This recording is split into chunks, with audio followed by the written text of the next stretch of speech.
So,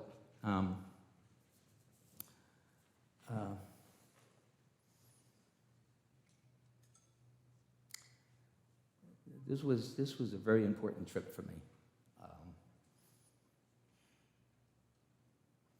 After 54 years going back, and I didn't know what to expect. And I went with other veterans there was Marines and pilots and people from all different aspects of the war. I myself was in intelligence, military intelligence. So I want to try to get through this without choking up a little bit, but that's okay. So the title of this is called Second Tour, My Vietnam Experience. It's about the legacy of war in Vietnam. It's about the legacy of all wars. As you know, I recently returned to Vietnam for a 2-week visit with a number of other Vietnam vets. It's been 54 years since I was last in Vietnam, under very different circumstances. The trip was sponsored by Veterans for Peace. I've been a member of Veterans for Peace for many years and was the head of the Boston chapter for 5 years. This was a very personal journey for me, one long past due, one of peace, reconciliation, discovery, interaction, learning, and understanding. I was a little apprehensive and nervous when our plane landed in Hanoi. As I walked out of the tent leading from the plane, there was a few VFP members from the Chapter 160 in Hanoi. These are expats who were there, waiting for us. There was one husky expat, David Clark, a former Marine, who has lived in Vietnam now for over 12 years with Ushi, his Vietnamese wife. As I walked out of the tent,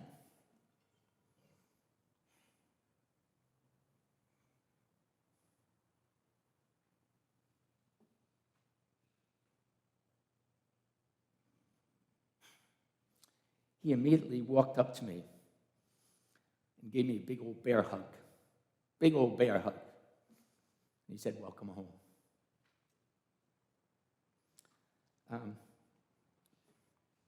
As it is now, that was an emotional moment. That simple gesture set the tone for the rest of my visit. This was not just a sightseeing trip.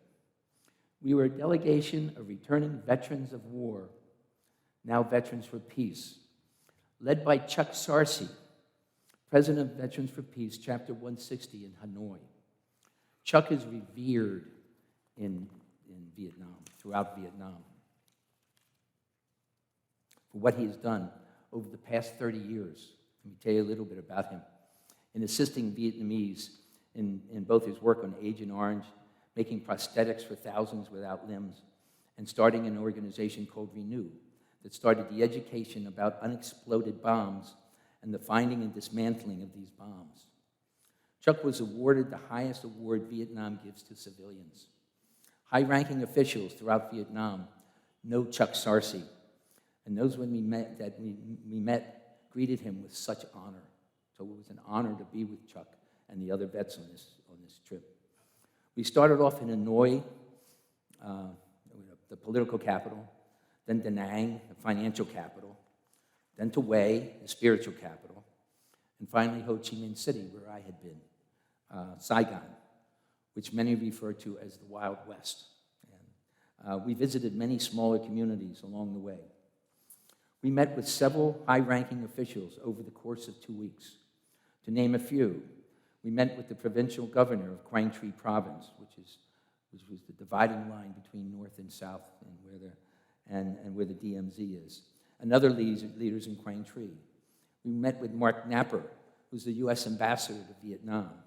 We met with the former Vietnam ambassador to the UN, the former ambassador to the EU.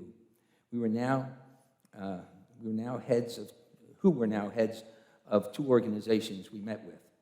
We met with the Da Nang Veterans Association. There are 30,000 members in just this one province, an additional 3,000 women veterans.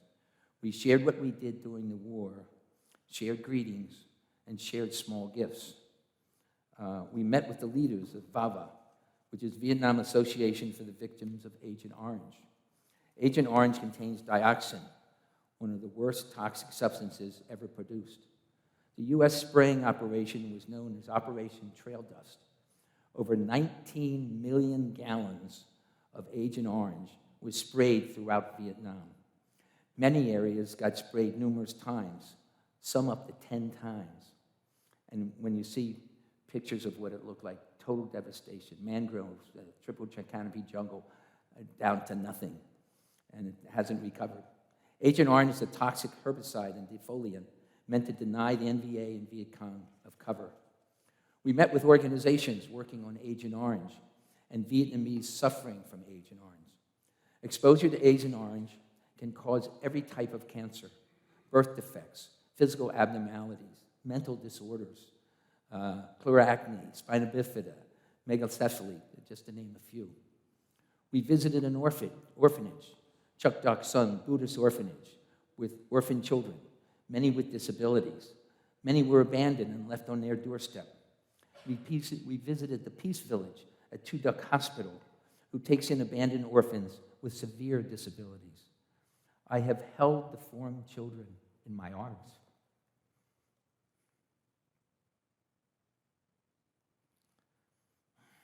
I sat on the side of a bed with a child suffering from megacephaly.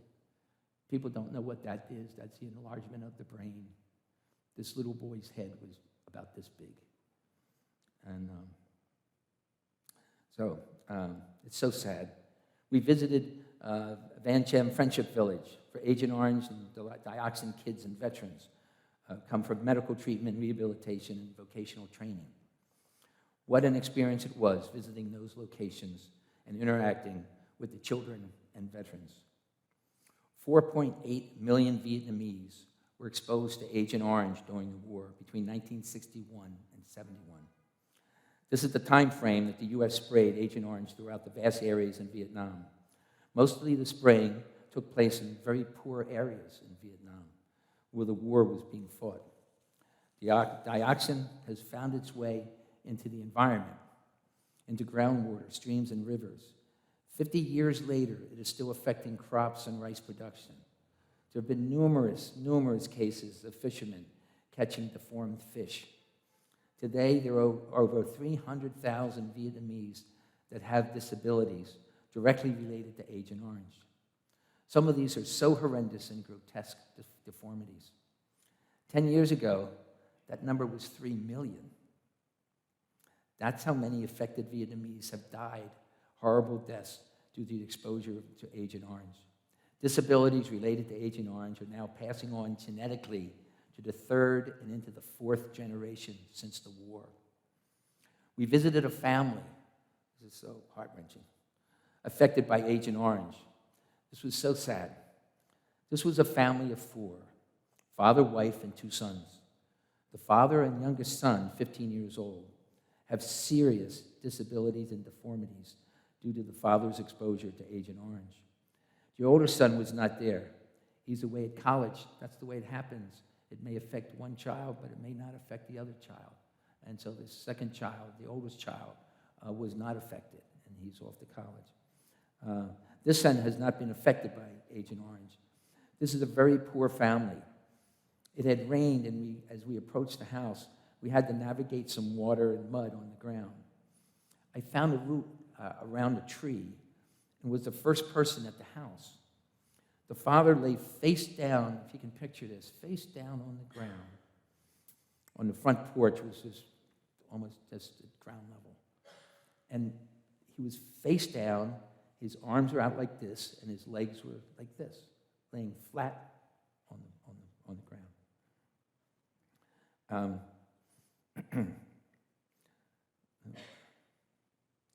He pushed himself up into a position, someone like a push-up. He was kind of in a crab-like position just off the ground. His wife came up behind him and slipped a little stool under his butt. Then she walked around front and picked him up by the shoulders and pushed him so that he could sit up. Otherwise, he wouldn't be able to sit up. We had an interpreter with us. And so when the group arrived, his teenage son came out and stood behind his father. Both were grossly deformed. I greeted both the father and the son by gently shaking their arms, what was left of their arms. The son had to drop out of high school because his memory has now begun to decline. The mother is the only one supporting the family, taking care of their one cow and working in a neighbor's rice paddy. We found out while we were there that the oldest son was in college. They needed $3,000 for their son to finish college. He would then become the main income earner to support the family. Our group decided to give this family, the $3,000. The local chapter will handle the money and disperse it as it's needed. We met with 2 military personnel responsible for repatriating U.S. military missing in action when remains are located. We have 1,700 MIAs. Vietnam has 200,000 MIAs, and we, the U.S. government, is starting to assist the Vietnamese in finding their MIAs. 58,000 U.S. personnel were killed in Vietnam, over 100,000 maimed. The Vietnamese lost 1 million regular soldiers killed and 100,000 Viet Cong killed. Vietnam also lost 3 million civilians. 60% of these were killed by the air campaign, of which I was intricately involved. What I was involved with in 1969 is still killing and maiming innocent people today. That is the basis for my PTSD with moral injury from the VA. Quang Tri Province is where most of the fighting took place during the Vietnam War. It contains the DMZ, which we visited. Quang Tri is where the search for unexploded bombs is taking place, just in that one province.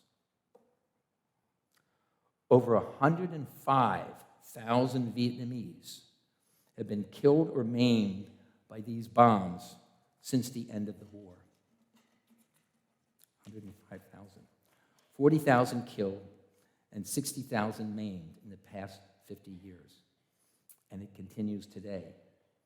We met with groups responsible for funding and deactivating found unexploded bombs. They have been at this for over 20 years and have deactivated over 800,000 bombs. There are millions of bombs that have yet to be found. The estimate is it would take another 15 years just to deactivate the remaining bombs in just Quang Tri Province. We were told that it will take over, ready for this, 270 years to clear all the unexploded bombs in all the other provinces. This process is just starting in the other provinces.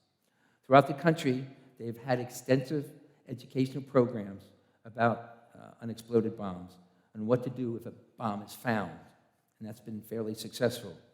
Because of this educational effort, only about 3,000 people per year are now injured by unexploded bombs. Only. Other provinces are now learning how to disarm bombs, and Renew, which is the organization that Chuck Starcy started, is opening another location in another province. There's so much work to be done. During my trip, I met with several people that were missing limbs due to unexploded bombs. The North Vietnamese feared B-52 strikes more than any other weapon in the U.S. arsenal.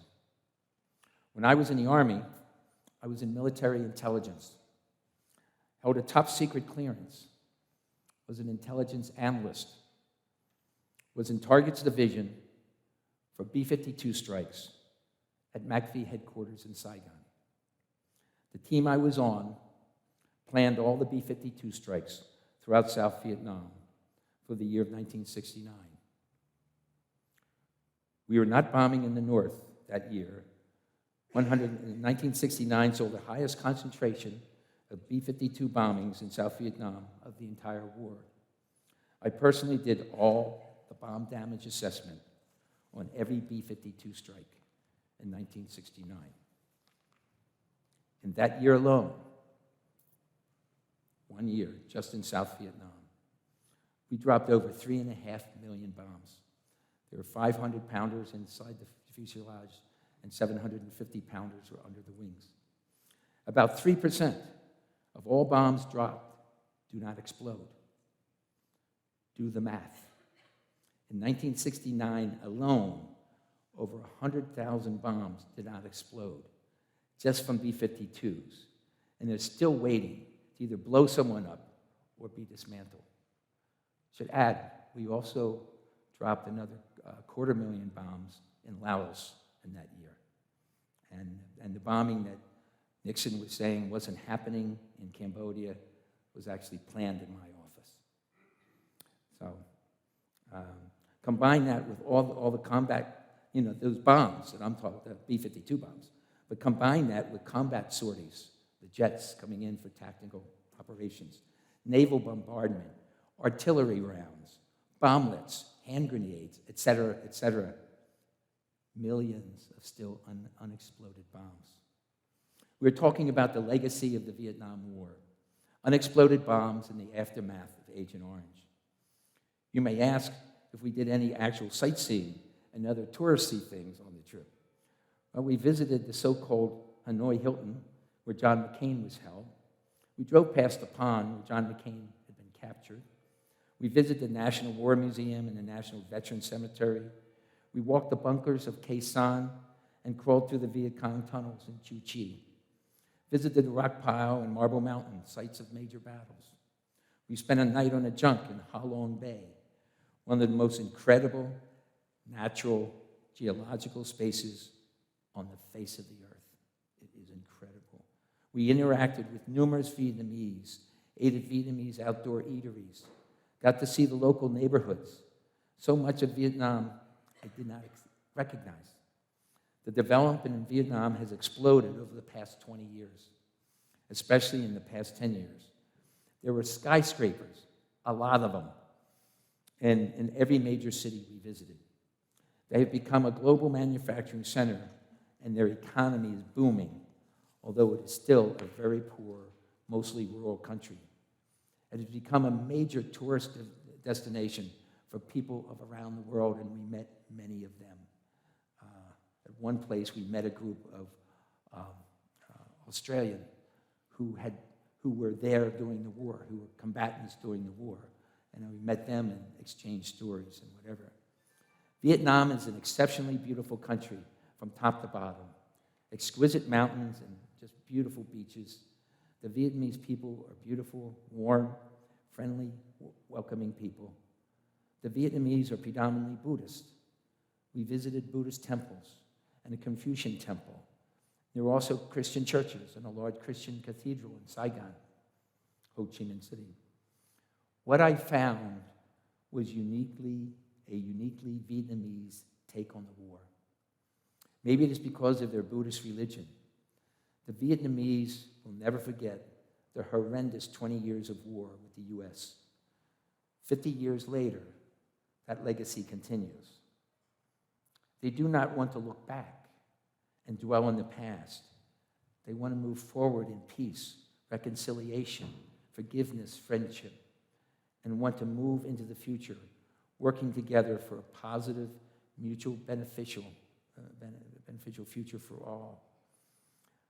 I found this to be incredible, that this mindset, it was here, and we lost 4 million people, and the country was destroyed, and we're still living with the legacies. With our culture, we would hate them to the ends of the world.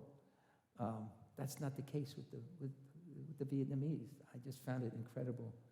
I told them at meetings what I participated in and was greeted warmly.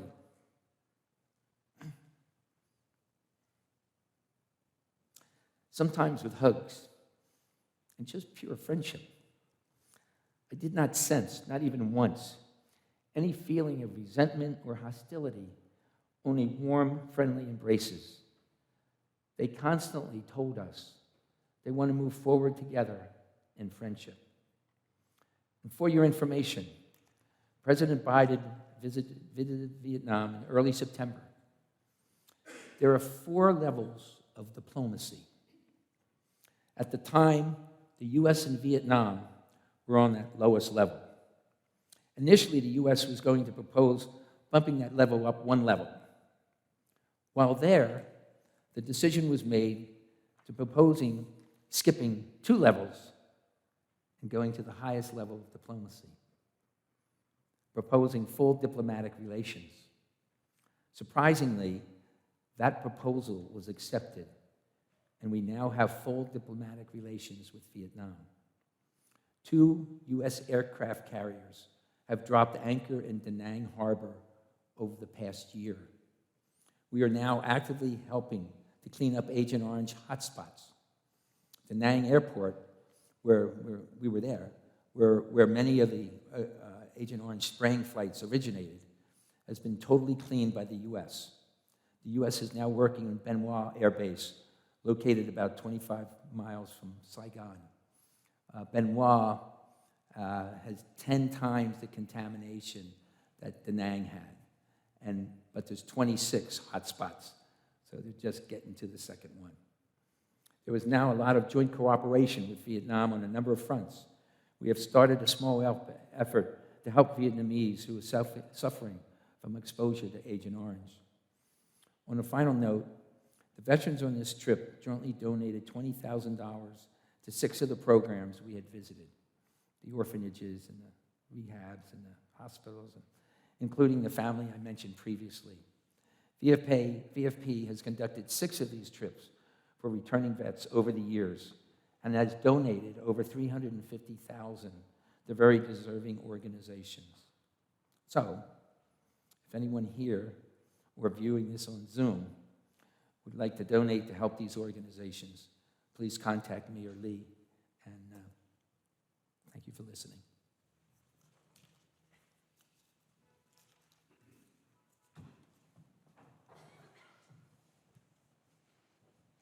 Can we thank Pat for that? Thank you.